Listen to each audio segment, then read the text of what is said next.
Okay. Yeah, now I hear you perfect. Really? Okay. Yes, Even if I speak like this? yes.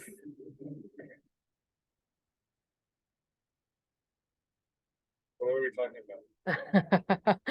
I think we were talking about how right now you are living very in the moment, so you don't have many memories, right? You don't look Oh, back. yeah. Yeah, not that much. Yeah. Sometimes I usually don't know what day it is, so I just I have to have people around me sometimes to be like, but if I don't have to say I want to make it. But I made this appointment. And Frank, now what is your drive? What are you doing traveling? What is your drive? I don't know. It's just letting reality take me to places. Yeah, I don't really have a goal or anything. So you are just in surrender? No, it's just kind of I'm just following the path of least resistance. Yeah. So you are in the flow state? Yeah, 24/7. Wow. Yeah. Uh, You and know, I always feel like flow state is kind of like contraction without resistance. You know, people who still haven't set themselves in flow states, but then it's just a temporary state, and it's still coming from the separate still coming from contraction. But the state of non-duality is kind of like expansion without resistance. But if you're expanding without resistance, then there's no point in labeling it's expansion or contraction or even flow state. Because flow state is only a state relative to non-flow states.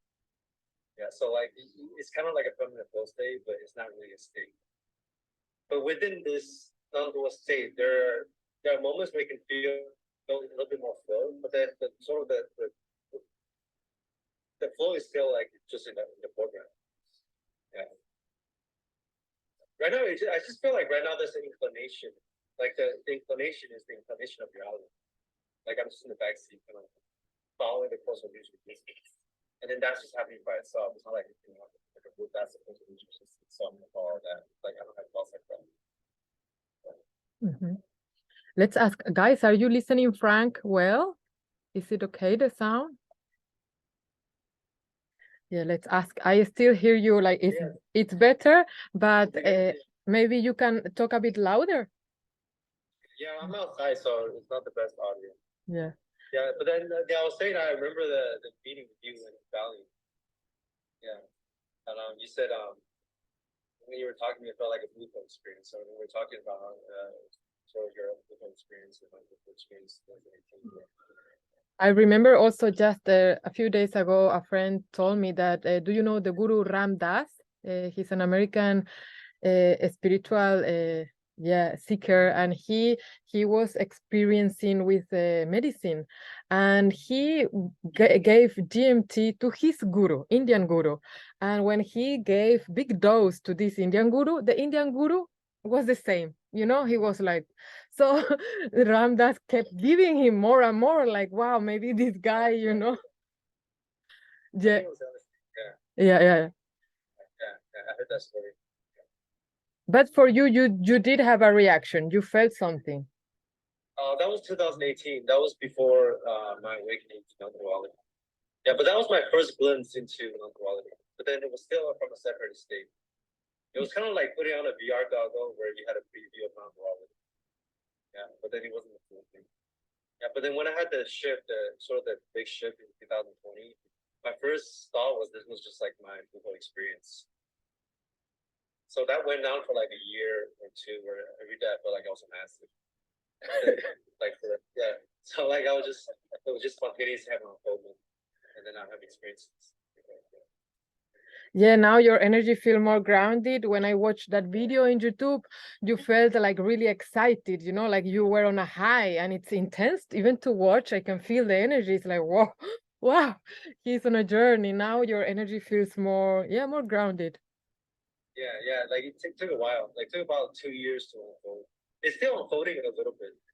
Yeah. I think the integration will happen for the rest of my life. I think. Like in a sense, I don't think. In a sense, it's the most ordinary state, but in another sense, I don't think you can ever get used to it because every moment is different. In this sense, you just constantly shaping. Like, so it's never static. Yeah, but so there's a sort of a background stillness and silence that's always there, and the boundlessness and timelessness of awareness, spaciousness, the vast spaciousness is there like 24/7. Frank, you are someone who meditate, or you don't need to meditate, just life is your meditation. How is your day-to-day life? I do an hour of do nothing meditation every day. Yeah. I used to do Vipassana. You know Vipassana? Yeah.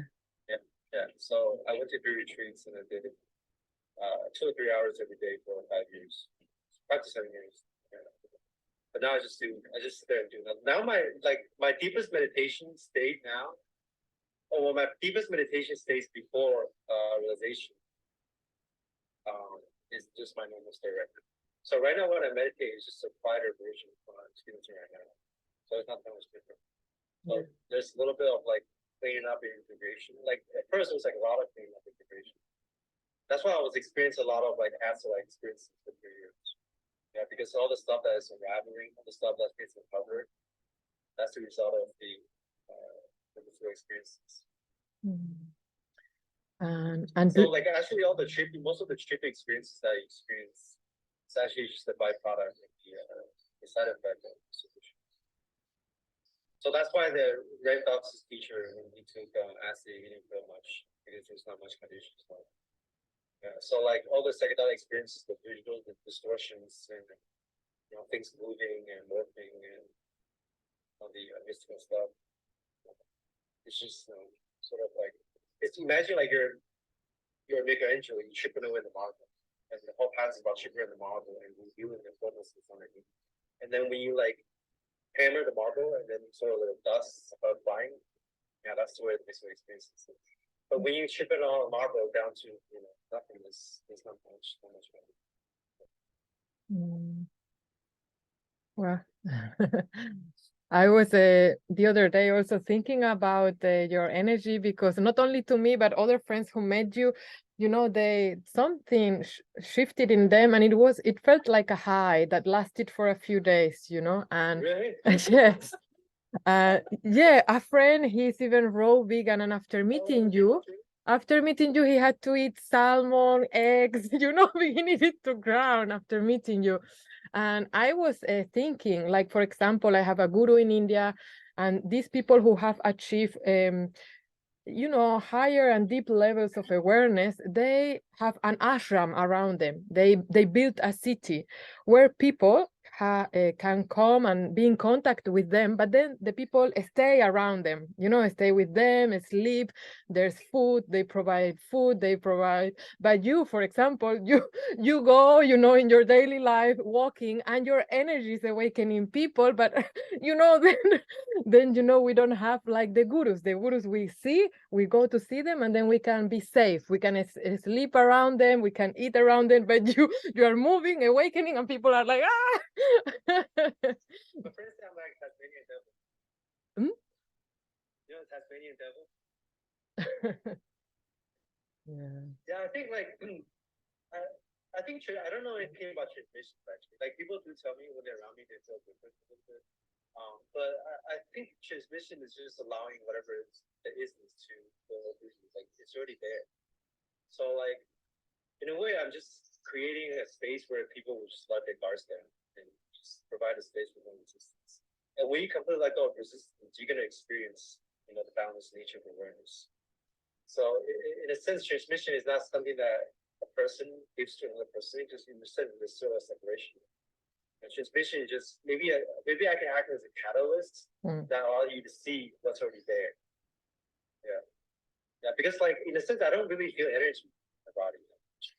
Yeah, you feel. That's the irony. When you become like quote unquote pure energy, the energy is kind of like the wind that feels itself. Like the air doesn't really feel itself. It's only something in the middle, something in the center, that's solid, that's still undergoing the process of dissolution, that will feel the energy.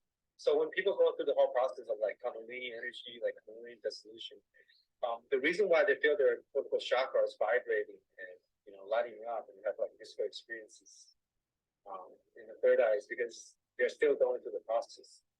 When your chakras fully open up, there's no more chakras. So that's why I always say, when you realize God disappears. Like when you truly realize love doesn't feel like love actually. Like there can be feelings of love nested within that unconditional love, but unconditional love itself actually doesn't really feel like it. It's just for distance. Yeah. So in a sense, like when people around me say like I make them feel like high or whatever, like I actually don't really feel that. And it's because I don't feel that, that's why they feel it. Because if I feel it too, then there's a contraction there. There's like kind of like a back and forth of like conditioning, tricking other conditions. But that that could be a total process too. People who are undergoing the process can trigger each other and dissolve each other. Yeah. Yeah. So even with my friend is like, Frank, you're always like high energy. But I'm just like, I don't know. I don't really feel like that much. I mean, I think the only emotion that I experience, like 99% of the time, is a really tranquil, just a very steady piece of state of sort of equanimity and condition of happiness. Yeah, it's not like the happiness from before. Like the happiness before was like, oh, there's happiness, but then there's also sadness. So there's duality there. So before it was like going from negative to positive. Now it's mostly just like zero, but then sometimes it goes above a little bit, like but then it doesn't really go down to negatives. Yeah. So you can say only positive emotions experience, but that positive emotion is not arising relative to the negative emotions like before. So that's why it's happiness without condition. But if I have to label that what I'm feeling like moment to moment, I could call it happiness. If I can just use one emotion instead. Yeah. Wow. So Frank, for example, you don't have desires. Not much. I have a desire to eat food when the moment rises. Yeah, but like sexuality wise, like my desire for sex is reduced by like 90%. So like when the right condition arises, I can still have a very purely physical desire. But then if I'm not doing it, I don't really think about it. Yeah. It's just like you just kind of go back to the state of nature. So like animals, they have sex, right? But they don't really crave it when they're not having. I don't know. I'm not an animal. So like I'm not them. Yeah. But like I don't feel a contraction. I don't feel a craving. Yeah. I don't. There's no pain and contraction around my desire. And when my desire manifests, it manifests in the moment. That's it. Yeah. Yeah. And then I think because most of my desires before were coming from it's not really a purely physical desire. It's more like a desire to fulfill a certain identity of the ego. So that was like what triggers 98% of my desires before, actually. If you like strip that away, you have a very natural, healthy desire. When you're hungry, you eat. And then when you're in the right conditioning with a woman, for example, I can still get hard and have sex. Yeah. I can, in the sense, I enjoy it a bit more now because like that's all I'm doing. Before if I'm in sex, I have like thoughts about like other girls or thoughts about like when I should do this, and afterwards when I feel guilty. In in the scriptures and in India, they say when all these desires start disappearing, then there's one last desire, which is to be closer to the divine. But I guess for you, because you are already reaching this consciousness, there's not even the desire to be closer to God or goddess or divine, right? Yeah, no. It's already closer than close. You can't get closer. and then, for example, for me, I also been like living with gurus, meditating 7 hours per day. My journey also a lot into meditation, and I see, these desires disappearing, but I still have like a mission, which is also an illusion, right? But I still feel inside me this mission, which is service. I need to help. I need to heal. I need to serve. I know it's also an illusion, but it's like my drive. This is my drive. I don't know even why I'm doing it. I just know I've been 7 years doing healing, and I don't know why. It's just, it's the energy, right? But I can die. I can die also. And when I'm near you, I feel even this, I can die. Yeah, I think it's important to express all that stuff to get it out of the way. Yeah, that's part of the integration. But for me, like part of the integration is just expressing what the rest of the ego wants to do. But then, like, even after a realization, you can still continue to help people. You probably still continue to help people if that's your path. But then you won't feel a contraction around it, and you won't feel there's no expectations around it. Like you can just help people in the moment, and when you're not helping people, like it doesn't really feel like you're helping. Like right now when I create art, for me it's like creating. Like before when I create art, there's a lot of pain and resistance around it. There's a lot of expectations on what people think and the outcome of the creation. But now it's just the process of creation. And like now when I create, it doesn't feel like I'm creating art. It doesn't feel like I'm an artist trying to get something out of this creation. It's just what's happening. It's no different than like breathing or sleeping or eating or just walking around. So like right now, if I walk around and film stuff with my 360 camera, that feels not much different from if I just sit at home and just sit quietly and meditate, yeah, or any other state, yeah. But then I think in a sense, like realization just makes you more of what you already are, but without the pain and the contraction, without the resistance around it. I think many people many people wonder if the state in which you are can be boring. It can be boring now. It never gets boring. It's kind of like wine, it gets better every day. It deepens every day. It never gets boring. Because every single moment feels new. Yeah. Wow. Yeah. Wow. Yeah. So like I always say after realization, it's like you could just kind of go back to how your nervous system is supposed to be wired. Like you just clean out the conditioning. So if you're like a swimmer and you get on the spirituality path, afterwards, the most fancy you continue to be a swimmer. But you probably be a more efficient swimmer because now you're swimming without all the expectations and all the conditionings around it. You're just swimming for the sake of it. Yeah. Frank, yeah, I would like to share a story because it's the closest I have experienced to your state. Once I was living in the mountains in Nepal with this guru, and the guru don't speak. Only in the night he appears in my dreams and he teaches me in my dream. And we had no water, nothing, no electricity. And one night in the dreams, we are on a boat. And there's the lake and there's the mountain, and I'm looking at the mountain. And I'm like, wow, this is such a beautiful mountain. He's like, no, you are not looking at the mountain. There's a big mirror in the boat, and you are looking the reflection on the mirror. Turn back. So I turn back, and when I turn back, I'm not seeing the reflection of the mountain in the mirror. It's the first time in my life I'm seeing a pure mountain, the essence of a mountain, without my subjective mind, without my conditioning. And I was like, boom, it was like so powerful to experience that. We are always looking at things through our conditioned, limited mind. That was such a wow. I will always remember this. Yeah. So before there's a subject object duality, there's someone here looking at objects out there. There's a distance.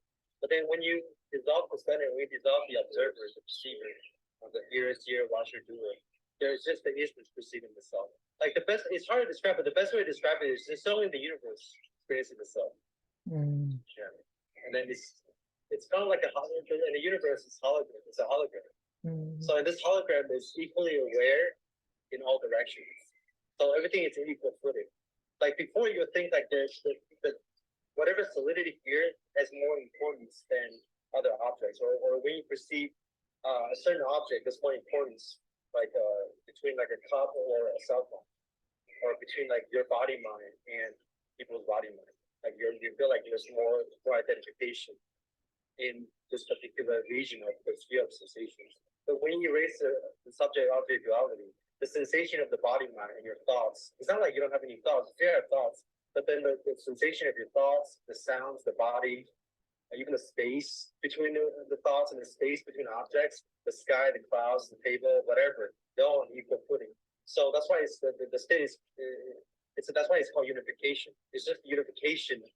When you erase all the separation between objects, you can still sense the differences. There's still a difference between the phone and the cup. It's not like I can't tell the difference. It's just that it's non-separated. Yeah. So like all the sensations are in equal footing, but that doesn't mean that there's no differences. So difference only arises within the oneness and vice versa. Yeah. So interesting about the thoughts. So you still have a mind, you still think, but yeah. I guess your thoughts are less and less, right? You don't have many thoughts, and they are. Yeah, my mind is pretty quiet. Yeah, but then like I think what I need to think. Like you dissolve the thinker permanently, but then thoughts just arise. It's just like just like clouds in the sky. And what are your? Could I ask? What are your kind of thoughts? Thoughts are not self-referential. Like they don't look back on themselves. Yeah, they just appear. Yeah. So you think? I think about pretty stupid stuff. Uh-huh. later. Like earlier, when I was trying to look for a cafe to get on call with you, I was just thinking we should just buy this cafe with the internet. Like that. I don't think about spirituality. Okay. Yes. And do you have any a guide? Because I remember for me when I achieved some kind of these expansive states of consciousness, I will freak out a little bit, and I was always Yeah. I was always like, wow, I need someone to hold me. I need someone to show me the path. I need some, do you have any reference or guide or someone who can like guide you a bit? You mean like during the path? Yes. That's intense. Yeah. In a way, that was my advantage before because you go from like I had like books. I read books and I watched YouTube videos. So I had a lot of online guides, but they're just not direct, right? But then it's the same thing. It's just the transmission happens regardless. Like you can get transmission from drinking a cup of tea, right? You can get transmission from a guru. You can get transmission from playing video games. Like the isness, the awake awareness is in everything. So each individual, when they go to the path, they have different gurus. And my guru was having no guru. In a sense, that was my advantage because you move from like a catalyst to a catalyst to a catalyst, like you open a door and you open another door, jump from a guru to another guru to a teacher. I did that too. I went through a lot of different styles of practices, a lot of different teachers too. But then at the end, you just you have to let them all go. And then at the end, you're the only guru, and then you let that go too. Yeah. In a way, I think one way to measure your spiritual process is like before I have a certain guru, a certain teacher that will resonate a lot with me during certain days. And then after a while, I'll be like, this person is talking nonsense. And then I move on to the next guru. And it's like, okay, after a while, this person is talking nonsense. The next one, next one, next one. I remember when I was letting go of the entire paradigm of spirituality. And then I had this dark night experience when I realized every single teacher that I listened to were all talking nonsense. Like none of that is true. Yeah. But also, of course, none of that is true because everything that teachers talk about is just fingers pointing at the moon. It's never the moon itself. But on the conventional sense, it's all useful at that phase. Now they all point into the truth, but regardless of like even the words of the Buddha, ultimately it's still belongs to the dream. The Buddha's last sermon, he just held up a flower and didn't say anything. Yeah, it's quite different. My perception I have because for us in India, we can have many teachers, but only one guru. So one guru is the moon itself, right? So exactly. That's what. Yeah. Whatever this is the guru right here, right? So. So I understand what you said, like these teachers are limited, but in my consciousness, is guru playing with you. It's guru sending you like these fake teachers or this limited consciousness. And it's just guru playing with you because for me, guru is a playful, it's the consciousness playing, it's like, it's a lila, it's a illusion, it's a playful, yeah. Yeah. In a sense, a guru is just an object in meditation too. Like when you dissolve an object of meditation, you also dissolve the meditator at the same time. Yeah. So when you start to dissolve the subject, the objects also start to dissolve, and you realize that the more self that you dissolve, the more it's not like what the guru says are nonsense. Like there's still it's not. That's not what I mean. Yeah. That it's just like even the Buddha said even the Dharma is empty. Yeah, he said his entire teaching is empty. Yeah, like once you use the raft to cross over the river, you throw the raft away. Yeah. But the rafts were, they were all very helpful. And then like I couldn't do it without all the teachers that I read and the videos that I watched. Yeah. And nowadays, do you talk with someone maybe older or I don't know, like about this stuff? Yeah, someone that you feel, wow, this person grounds me, or this person have experienced the same than me. I mean, I talk to all kinds of people. Some people have deeper realizations than others. Yeah. Like one of my best friends I'm traveling with, I've never talked about spirituality ever, and then we're still like best friends. Wow. Yeah. Yeah, yeah, your videos and your stories are so powerful. It's like really, it's like the day-to-day life in a very creative and yeah, objective way. Also, I see the beauty in all these people and places, and it's such a gift. It's like, yeah, it's consciousness experience in itself, and you're very good at portraying that. Yeah, exactly. When I film right now, it just feels like that. It's just like the universe is just filming stuff. Yeah. Wow. Do you feel well because you are in the moment, we cannot ask you about future. But yeah, I guess. The only thing I know for now is that I'm staying in San Francisco until the 6th. Mhm. That's as far as I can see, actually. Everything else that I think about, it just disappeared. Like, gone. Yeah. Also, I'm thinking about like my friends are eating right now. I'm gonna join them. So like, I have thoughts about that. Just like I see them outside. I hope they keep some food for you. Yeah, I think they're already eating. Okay. And so nowadays people get sessions with you, Yeah, and how do you yeah, do? yeah. I do. So I talk to my clients. I do talk about this stuff a lot, actually. I answer messages on Instagram. I'm talking to you. I'm talking to like another friend of mine. He's actually on the path.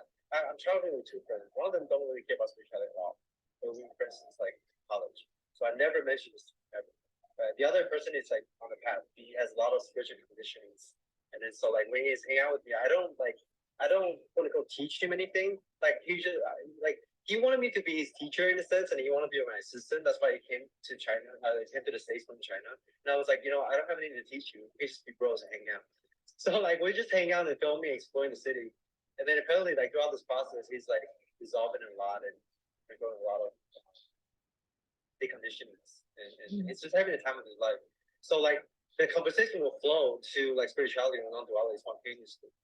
Yeah, but it's never like really intentional. I never really have intention to speak about this in order to like help people or change somebody's mind. But because I don't have the intention to help people, I guess people say that I'm helping them just without me trying to help them. Mm. I don't know. It's just like kind of the thing we talked about with love earlier. It's like I'm expressing like emptiness and love is identical. Emptiness is the other side of the coin to love. So the more quote unquote empty you become, the more love you express. But that love it's very cold love. Like it's not a passionate love. It's a very dispassionate love. Yeah. So it doesn't really feel like I have this desire or passion to help people like wake up or see truth or whatever. But then like usually when the right conditionings arise, the conversation will flow there, and then it will just happen by itself. Yeah. I guess with a romantic or some sort of partnership, like I guess the only drive can be to experience consciousness in a more like with a mirror, right? But you can do also that with your friends, but this will be different because the body. Yeah. It's I think romantic relationships are the best catalysts for relation. Yeah. Because like people get into romantic relationships in order to feel oneness. Yes. Yeah. So that's why I feel like this day, in a sense, the way I describe it, it's like romantic love, but sort of like smeared over the entire universe. Yeah. There can still be romantic feelings in it, just a tiny bit of it. Yeah. But then there can still be like feelings of romance and sexuality and things like that, but it's very, very microscopic and tiny compared to before now. I'll blow it down. Okay. Because I guess these romantic feelings and sexual attraction actually is illusion, right? It's illusion because you know that the person you have in front of you, it's also part of the illusion, the consciousness, the awareness. Yeah. Yeah, because in order for you to feel a romantic attraction, there has to be separation. Yeah, just the act of saying "I love you" already creates separation. Yep. Yeah. But then, like the separation is still okay. Like non-duality includes all the duality. Yeah, but then but you experience the dualities from a totally different perspective. Yeah. And what will be like to have babies? I don't know. Like, actually, before realization, I was like, I don't want to have babies. I don't want to get married ever. Like, just no to like marriage or whatever. But now it's just like I'm open to whatever. Like, if the situation arises, if just that's how the universe manifests itself. Like, I wouldn't resist having a baby. I wouldn't resist getting married. So interesting. Yeah. Wow. So at the moment you are just traveling and you're also offering these one-on-one sessions to people? Yeah, pretty much. Wow, so cool. And then just creating videos, and I don't know. I think that everything that I do now is just feels like one thing. Yeah, like I say before that we got cut off. I still do like an hour of do nothing meditation every day. In the morning I do breath work, and then I spend a lot of time filming, editing, and doing coaching calls and working out. Yeah, but then all of it feels like the same, kind of the same. Yeah.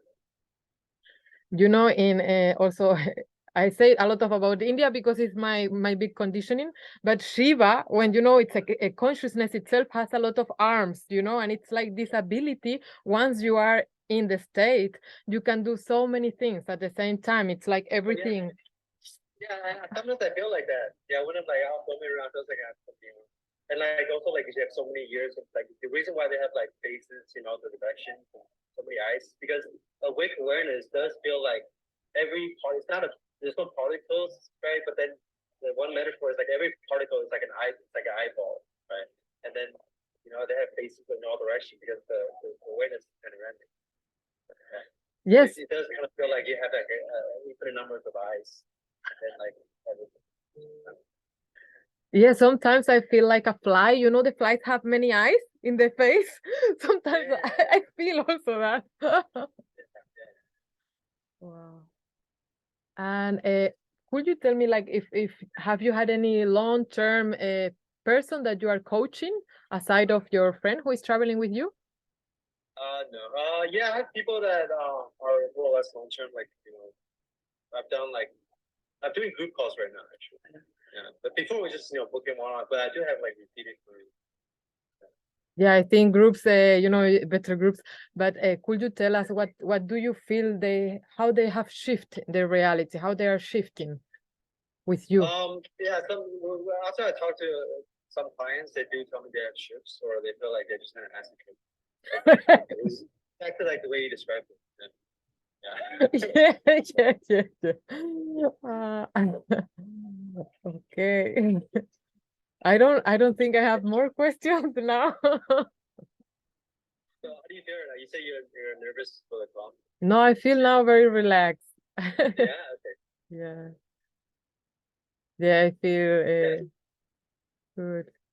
Yeah. I think now I understand better your state. Yeah.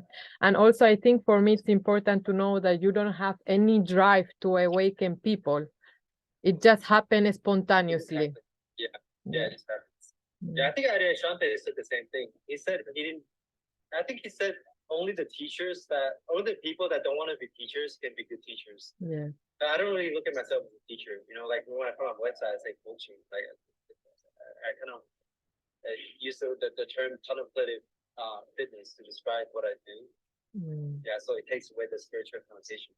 And then the Ashante said this whole thing is kind of fell in his lap. And there's no resistance to that. It's like when people ask me questions, if it's the least the course of least resistance to answer people in this way or that way, then that's the way to go. So if I have an intention to not teach because I don't want to be identified with being a teacher, that's also resistance. Yeah.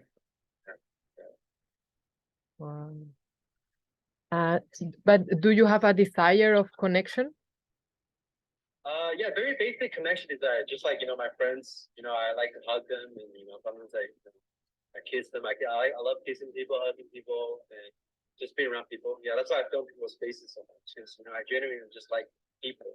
But the paradox is with the realization, you kind of sever all relationship because you realize that there's never a relationship in the first place. But then it's because you sever all relationships, that's when you can have the most authentic relationships. So like everything on this path is a paradox. Well, and can I ask, how is the relationship with your parents? How they react to all of what you are and you are becoming? My parents,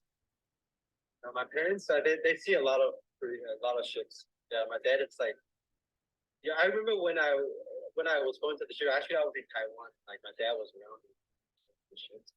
So like I remember him saying, like he felt that moment when like Frank was gone.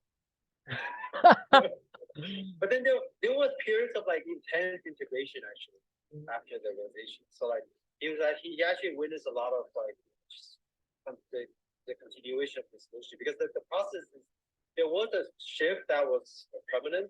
Like when the receiver is gone, when the center is gone, it's just gone forever. But I could be like going out and drinking like 10 shots of vodka and the center was still gone. But like there was still like some emotional stuff, like some, you know, the very deep conditions that that needs to get integrated into the space. Actually, you actually can't start the cleanup process until, you know, after realization. The sort of the cleanup you did before was just kind of the preparation for the big shift. But then when the big shift happens, the reason why I felt so much energy before after the big shift, the reason why I felt like I was an active for 2 years is because I was still dissolving. Yeah, but now like I guess I'm pretty dissolved. I don't really know, but like it doesn't. But right now it doesn't. I don't. Like I said earlier, I don't feel like I have energy in the Kundalini. I don't feel like I have much energy in my body, except for just kind of like the energy of life. Yeah, but the energy of life, when life just penetrates you like through and through, it's not like a feeling or an emotion that's localized. Yeah. Yes, because the energies in the planet right now are quite intense. I feel the field is very open and there's many, you know, I see many geometries coming to Earth. Sometimes it's like Kundalini moving, sometimes the heart, and it's like something, it's not coming from me. Yeah, but it's also you too. No, it's a beautiful process. Yeah, like all the states that I experiences, like yeah, they were really, really beautiful. There's really like dark moments too, like really dark moments, like moments where you just feel like you have no choice but to be annihilated. Like if you let go, you're gonna die. If you don't let go, you're gonna die. Yeah, it's like that. I think now in the collective we are all experiencing this sensation of dying. You know, I follow astrology a lot, and we have now the sun opposing Pluto, which is death, and sun is our consciousness. So Pluto is asking us to die. Part of our identity has to die, so a bigger part of us can reborn. Exactly. Yeah. In a sense, this state kind of transcends life and death. It emerges the duality between life and death, or love and death. Like I always say, like, you know, when you undergo through the process, you never want to resist the ego. You want to love the ego to death, so the ego can be dissolved into love. Yeah, love and death is one. Yeah. I feel it's like this drop of water that falls into the river, right, and dissolves. Yeah. But the drop loves itself too much to just be dissolved, you know? Yeah, the way I describe this process with your analogy is before it was a drop, you're just a drop of water. And then you start to drip, you know, you start to like fall and then you kind of merge with the ocean. Then you become the ocean. But then this ocean gets absorbed back into the drop again. Wow. Because the ocean state is sort of like the merge state. You say you had the desire to be merged with the divine, to be merged with the infinite. Yeah, there's still, if you still feel a sense of merging, there's still some kind of separation there. Yeah, so like, you know, even like when I practiced meditation, I did Vipassana a lot, so like I experienced a lot of jhana. So there was a lot of desire to have a jhanic experience, a mystical experience, where like you sort of merge with the object of meditation so complete that you feel like, you know, you're merging with the divine. But like, if you feel like, you know, I think if you feel like there's a merging, if there's an experience of merging, there's an experience of unmerging too. So like, the experience of the droplet merging with the water is actually just still the midway stage. It's sort of like non-duality 1. And then with non-duality 2, even that disappears. Yeah. So the ocean gets absorbed back into the droplet, and then both the water, the droplet, and the ocean dissipates. Wow. You. Yeah. You. It kind of feels like each, you know, they call it like quote unquote self-realization. So like no self and true self is one. So you realize your truest self.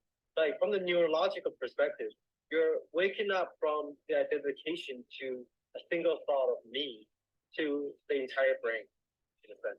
But you know, this is still in a sense just arising in you, in a sense. So each person is experiencing a boundless infinite reality, you know, created, you know, with this nervous system. Like if you want to go down the biological route. Mm. Yeah. Yeah. You know, Rumi had a very beautiful poem. I don't know if I'm going to say it the same way he wrote it, but he said, referring to the divine, to God, Goddess, he said, "Beloved one, allow me to be separate from you so I can yearn for your love." Yeah. So he asked for separation so he can miss him. He can, you know, yearn for his love. Right. So it's Yeah, like so very, it's devotional but masochist at the same time. I actually have to go right now because my friends are waiting Yeah. for me to go eat with them. Yeah, but thank you so much. I think people have expanded a lot. I just want to ask you just one last question because some Yeah. people ask here, what happened with the 5G radiation and all this, you know, radiation that we are experiencing on Earth? Is this affecting our spiritual awakening? Maybe. I think everything affects our spiritual awakening. So, Yeah, but every little thing. but can we overcome this radiation? Can we still awaken without these impediments? I think I don't think anything is a hindrance to realization because like whatever the wake awareness is there already, like it's there right now, like without or with or without radiation, it's there. So like the things like radiation, so I don't know nothing about that, but like anything that you go through on the path that triggers you or that can seem to be some kind of detriment is actually a blessing in disguise. Wow. When you look back on it, yeah. So like you know, like when during COVID, like I describe it as you know, society experiencing a collective dark night. So like you know, during COVID, a lot of people are getting into meditation, and a lot of people are like having awakening experiences during. Like I had my awakening during COVID too. Even though I was in Taiwan, Taiwan doesn't really have a lot of it doesn't have lockdown or anything, but just like I guess the collective vibe of it, like drove a lot of people to spirituality. Right? So I guess the radiation is the same thing. I don't know. I don't know anything about radiation. Yes. Yeah, thank you so much. I But don't want whatever like that, whatever is aware of the radiation, it's already that's already it. Nothing would affect it. Yeah, nothing affected. yeah. So on the conventional level, yes, maybe like you know, if you undergo certain life situations, you practice more or less, but then like ultimately it doesn't affect it at all. So for example, once you are awakened, your body, for example, is more resistant to poison food, poison water, waves, electromagnetic waves. Do you think your body becomes like super body, like superhuman? No, I just think like after realization, your body mind just is experienced to just be like air. So you just feel holographic. Like your feel is holographic, like your vision is holographic, the sound is holographic, your body's holographic, everything is just positive sensation. So like when I drink alcohol before, like I'll wake up, you know, I have hangover just like everybody else. But now if I drink alcohol the next day, I don't have any hangovers. Or like sometimes when I take it before, when if I take like melatonin or Benadryl, or like if I take Benadryl if I have allergy, the next day I wake up, it's like I just feel really drowsy for like half of the day. But now if I take like something like Benadryl, and then when I wake up after like 4 hours, it's gone. Now before it was like if I take Benadryl, like I'll sleep for like 10 hours and wake up drowsy. So like, right now, whatever that you take in, just passes through like immediately. Nothing sticks because there's not no solidity in the body to hijack the sensation. So it's not like you become the super body. It's like you just become, you experience like you have no body. Yeah. So it's like a clear channel, you know, it comes and goes, it comes and goes. If there's poison, it comes and goes. Yeah, exactly. Yeah. Wow. So powerful. Wow. Thank you so much. I don't want to take up more time. I think everyone really enjoy your presence here. Thank you so much for sharing with us. Thank you. Thank you. Right. Yeah.